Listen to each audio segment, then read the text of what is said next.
Hello दोस्तों, welcome to SL Hindi कहानियाँ। आज की कहानी है बेटा पेंशन के रुपए दो, मेरे पास ही रहने दो। ये कहानी आपको पसंद आती है तो प्लीज़ लाइक करें, शेयर करें। अगर आप हमारे चैनल पर नए आए हैं तो प्लीज़ चैनल को सब्सक्राइब करें। तो चलिए कहानी शुरू करते हैं। पापा पापा जल्दी चलो, मम्मी आपको बुला रही है। 7 वर्षीय रोहित ने आकर रवि से कहा। क्या हुआ, क्यों बुला रही है? रवि ने बेटे से पूछा। वह दादी कुछ बोलती नहीं, रोहित बोला। क्या? रवि परेशान हो अम्मा के कमरे की ओर भागा। क्या हुआ अम्मा को? उसने अपनी पत्नी सुमन से पूछा, जो कमरे में पहले से ही अम्मा के पास बैठी थी। देखो ना अम्मा को, कुछ बोलती नहीं।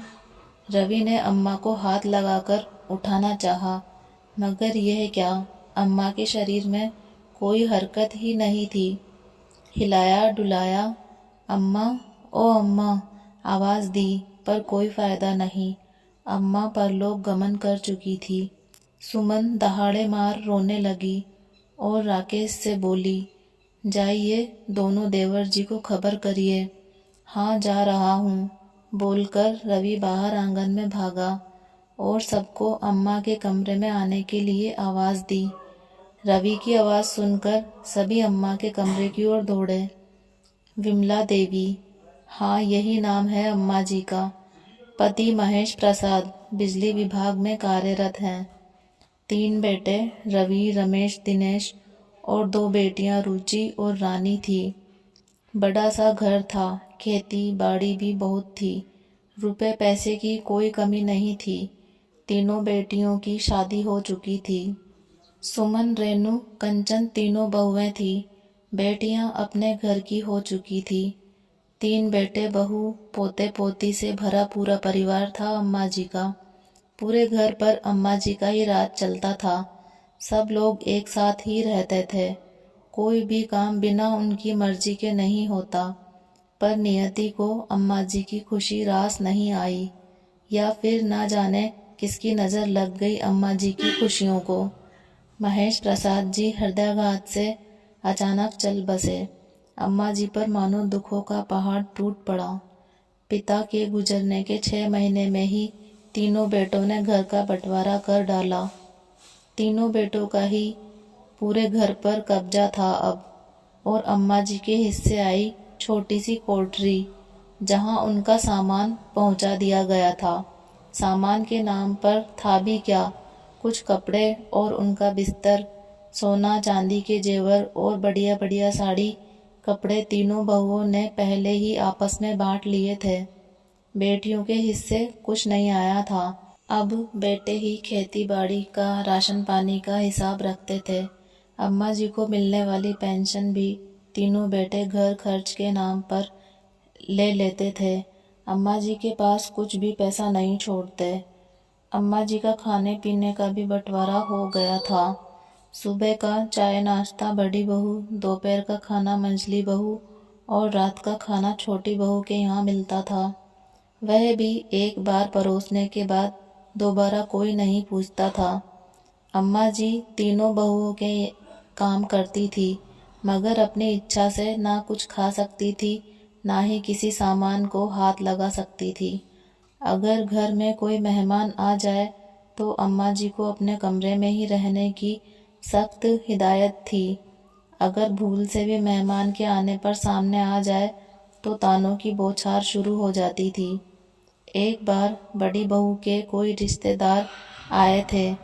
अम्मा जी वहीं बैठकर सब्जी काट रही थी। मेहमान के आग्रह पर एक बिस्किट खा लिया था तो बड़ी बहू ने कितना कुछ सुनाया था कि इस उम्र में भी जबान पर लगाम नहीं है, चटोरेपन की हद पार कर दी है। मेहमान के सामने मेरी नाक कटा दी कि हम खाने को नहीं देते, और भी न जाने कितना कुछ। उसके बाद से अम्मा जी को सख्त धमकी मिल गई, मेहमान के आने पर अपने कमरे से बाहर ना निकले।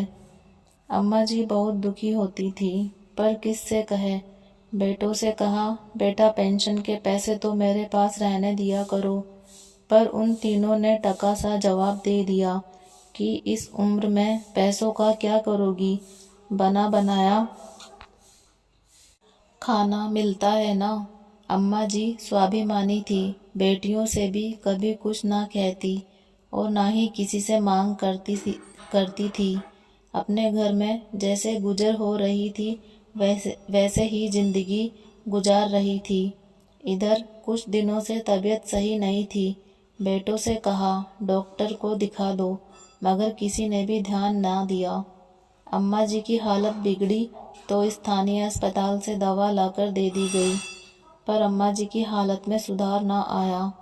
बहुओं को अपने समय का खाना पहुंचाने के सिवा और कोई मतलब ही नहीं था। अम्मा जी अपने कमरे में ही सिमट कर रह गई थी।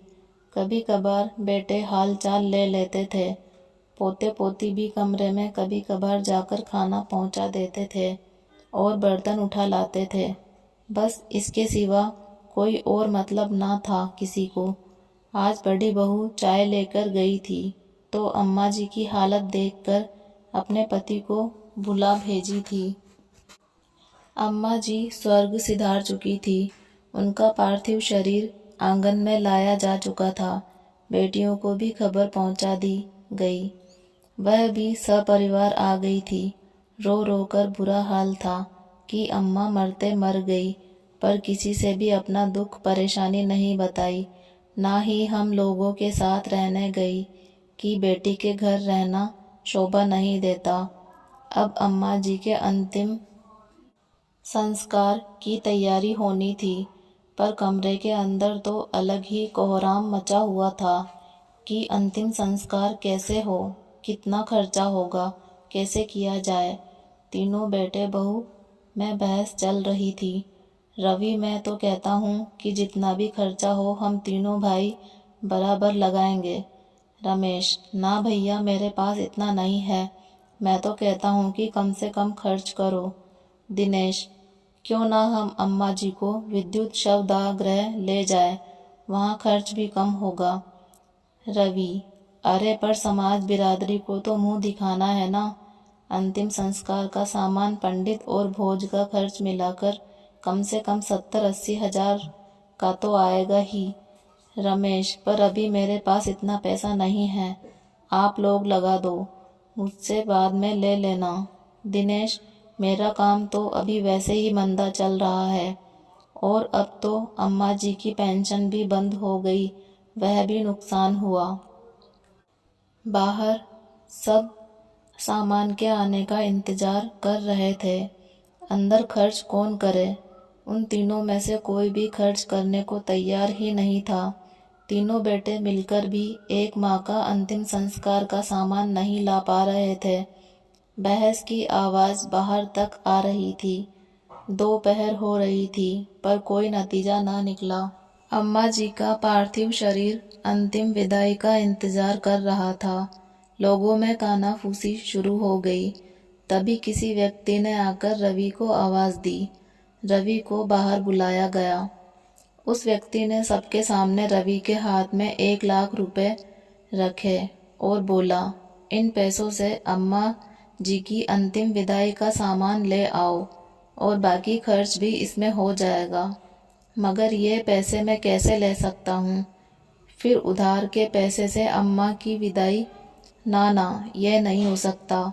यह पैसे उधार नहीं दे रहा हूँ, बल्कि उधार चुका रहा हूँ, व्यक्ति ने जवाब दिया। मगर कौन सा उधार? हमें इसके बारे में कुछ नहीं पता, रवि बोला। जी, मैंने आपके पिताजी से 70,000 रुपये लिए थे अपनी बेटी की शादी के लिए। उनके देहांत के बाद जब मैं अम्मा जी को रुपए लौटाने चाहा तो उन्होंने कहा कि अभी अपने पास रखो, जब मुझे ज़रूरत होगी तो ब्याज लगाकर दे देना। तब से यह पैसे मैंने संभाल कर रखे थे, जो आज तक ब्याज लगाकर 1 लाख हो गए। आज अम्मा जी के देहावसान की खबर मिली तो मुझे लगा कि आज उनकी ज़रूरत का समय आ गया है।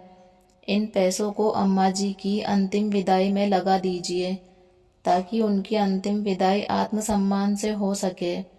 उपस्थित लोगों में से एक व्यक्ति ने कहा, अम्मा जी बड़ी ही स्वाभिमानी महिला थी, अपनी अंतिम विदाई का भी इंतजाम करके रखी थी।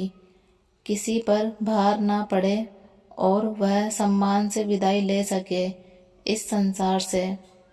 सभी की आंखें नम थी और तीनों बेटे बहू के सिर शर्म से झुके हुए थे।